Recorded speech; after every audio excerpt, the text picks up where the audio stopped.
A huge part of economics is, of course, policy led and implemented by the politicians we elect.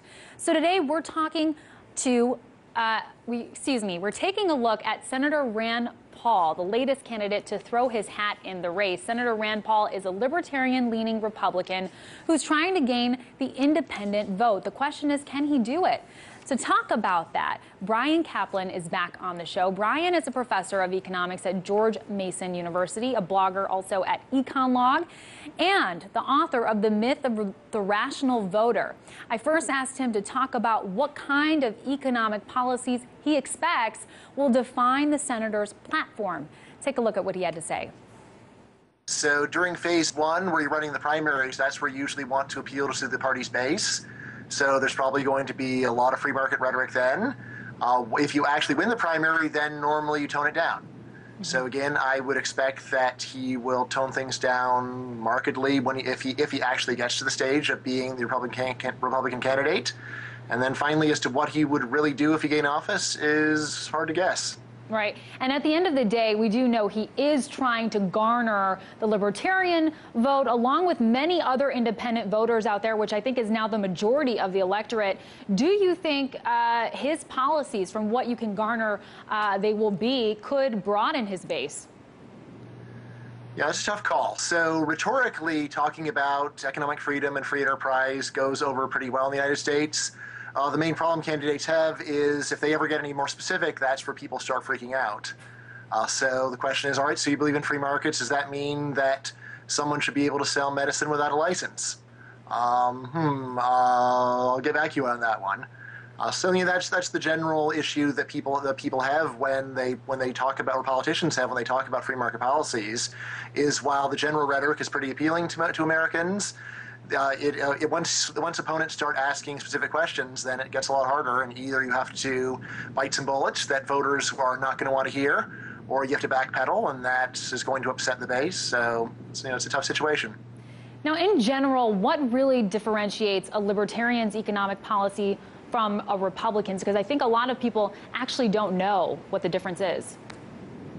Yeah, so again, in terms of rhetoric, there's not that much of a difference. So rhetorically, both libertarians and Republicans in general will say we believe in free enterprise, free markets, government's too big.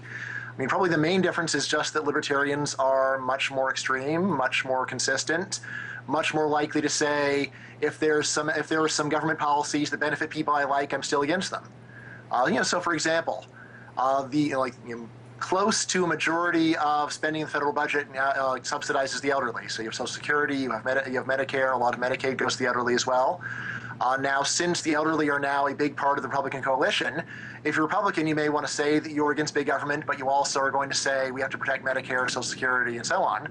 Whereas a libertarian is much more likely to say, well, this is about half the budget, and how are we going to cut the budget unless we start cutting back on these programs? And the fact that they're popular means we need to change people's minds rather than change our views about what policies actually ought to be.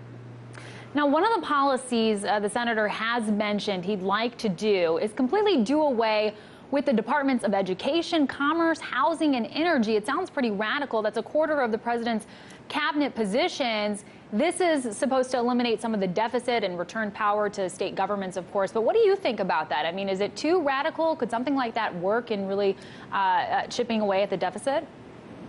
Yeah, so it's not going to chip away at the deficit very much. So if you add up all the spending of those departments, I think it's still a pretty small part of the budget. I mean, I have to go to the numbers, but I don't think that all of those together would add up to even 5% of the budget. In terms of being too radical, I mean, most of these departments didn't exist a few decades ago. So I don't see this particularly radical.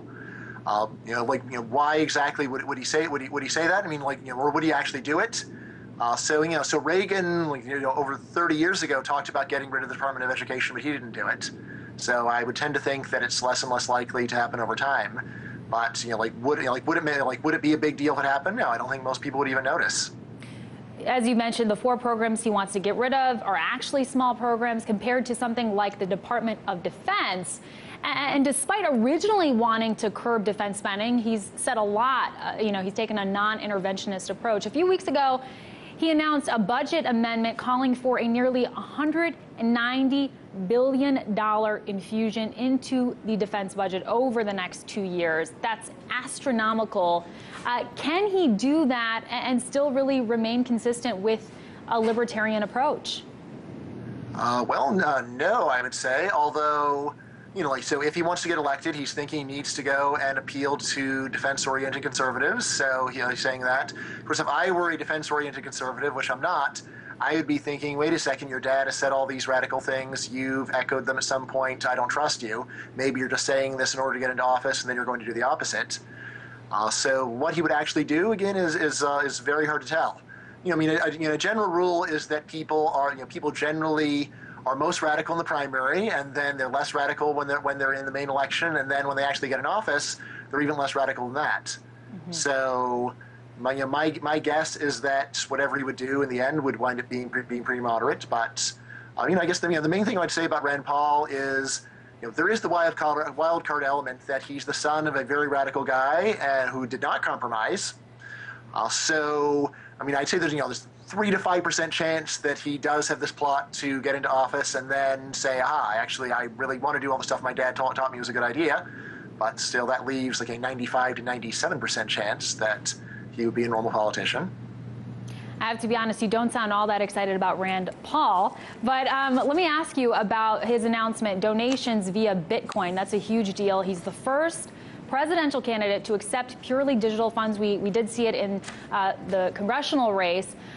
Could this really change the way we think about campaign financing? Probably not. There are still a lot of regulations that are going to govern the raising the funds. So I don't think that they will let him get away with taking anonymous donations. So, if they are coming from Bitcoins, there's probably going to be some paperwork. I don't know the details of federal election law on this point, but I don't think this is going to mean that there's going to be unlimited raising of money from anonymous sources. So, so at minimum, the law will just say he has to turn down donations where he can't demonstrate what the source is. I don't think it's going to be any big change, no. You touched on this. When I first heard about this idea of accepting Bitcoin, my first question was regarding how this would be regulated. The FEC is seemingly prepared to offer oversight of the process, but we're talking about a currency that has a reputation for being very hard to track. Could that pose a threat to the integrity of donations, or do you think this is something the FEC has under control? Right. Well, the main thing is the FEC can always just say you can't accept donations unless we demonstrate who the source is, and I think that's probably what they're going to do. So I don't think that's going to make much difference at all. In any case, the total amount of money that you'd be getting from this, it's going